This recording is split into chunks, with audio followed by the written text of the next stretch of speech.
Hello friends, welcome to my channel horror hub.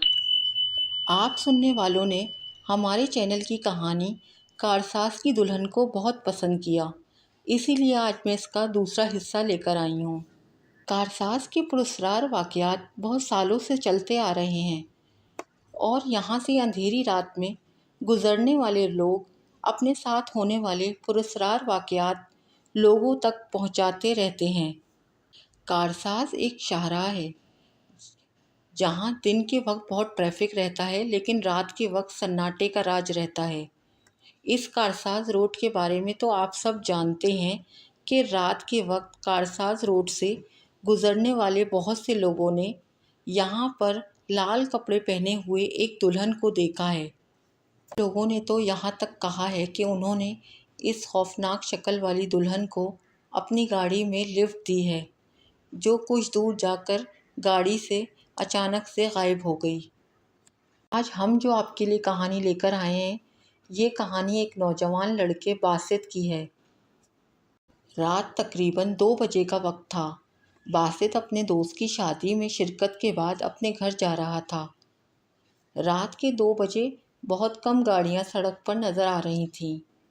जैसे ही गाड़ी Karsaz road पर पहुंची तो अचानक से गाड़ी ज़ोर से झटके खाकर बंद हो गई। बासित गाड़ी से उतरकर गाड़ी का बोनट खोलकर देखता है तो इससे गाड़ी का इंजन गर्म लगता है। बासित ने सोचा कि कुछ देर रुककर गाड़ी स्टार्ट करता हूँ, शायद गाड़ी स्टार्ट हो जाए। ये सोचकर वो गाड़ी के अंदर ही बैठ गया और हल्की आवाज़ में म्यूज़िक सुनने लगा। एकदम से उसे आवाज़ आई जैसे कोई लड़की पायल पहनकर चल रही हो। वो म्यूज़िक बंद करता है और गौर से सुनने लगता है।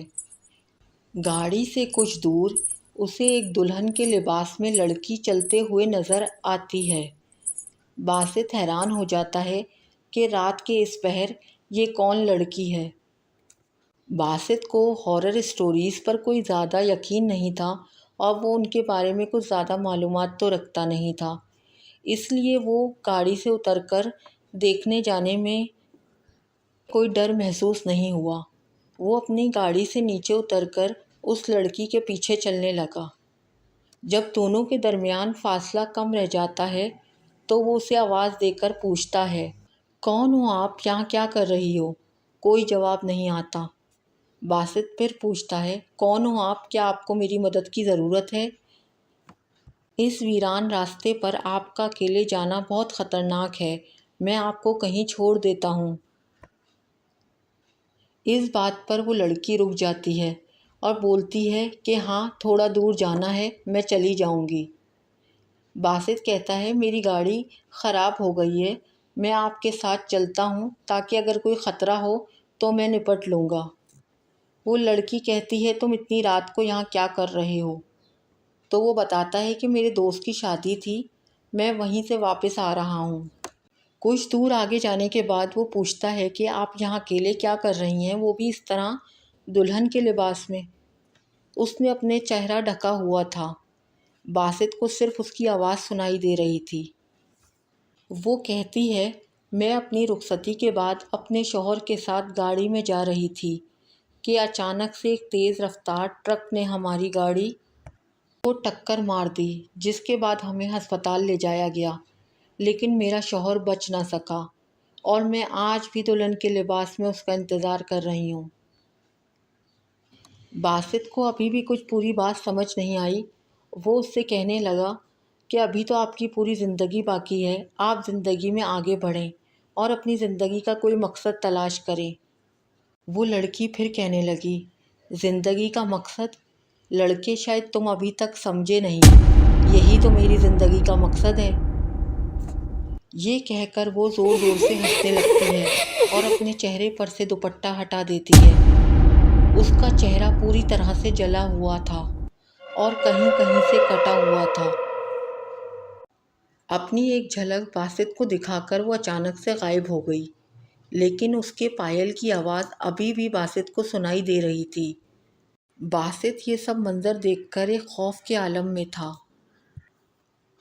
وہ چاہ کر بھی وہاں سے بھاگ نہیں پا رہا تھا کہ اچانک سے دوبارہ وہیں اسے وہ دلہن دوبارہ سے اپنی طرف آتی ہوئی محسوس ہوئی۔ تب باسط کے دماغ نے کام کرنا شروع کیا۔ جس راستے سے یہاں آیا تھا واپس وہیں پہ مڑا اور تیز تیز بھاگنا شروع کر دیا۔ اپنی گاڑی کے پاس پہنچ کر اس نے اللہ کا شکر ادا کیا۔ گاڑی میں واپس بیٹھ کر اس نے دعا پڑھنی شروع کی اور گاڑی سٹارٹ کرنے کی دعا پڑھی۔ 2-3 بار کی کوششوں کے بعد گاڑی سٹارٹ ہو گئی۔ اس نے اتنی تیز رفتاری میں وہاں سے گاڑی بھگائی کہ کئی بار اس کا ایکسیڈنٹ ہوتے ہوتے بچا۔ وہ تو رات کا وقت تھا اور ٹریفک بہت کم تھی، ورنہ تو باسط کا ایکسیڈنٹ ہو جاتا۔ وہ جیسے تیسے کر کے اپنے گھر پہنچا۔ اسے ابھی تک یقین نہیں آ رہا تھا کہ اس نے کس مخلوق کو دیکھ لیا ہے۔ باسط ایک انجانے ڈر کی کیفیت میں تھا۔ جیسے ہی وہ آنکھیں بند کرتا، وہی لال کپڑوں میں ملبوس دلہن اس کی آنکھوں کے سامنے آ جاتی۔ کبھی اس عورت کے پائل کی آواز اور کبھی اس کے ہنسنے کی آواز اسے سونے نہ دیتی۔ کہانی کا اختتام اس دعا کے ساتھ کرتے ہیں کہ اللہ تعالیٰ ان مخلوقات کے شر سے ہمیں دور رکھے۔ آمین۔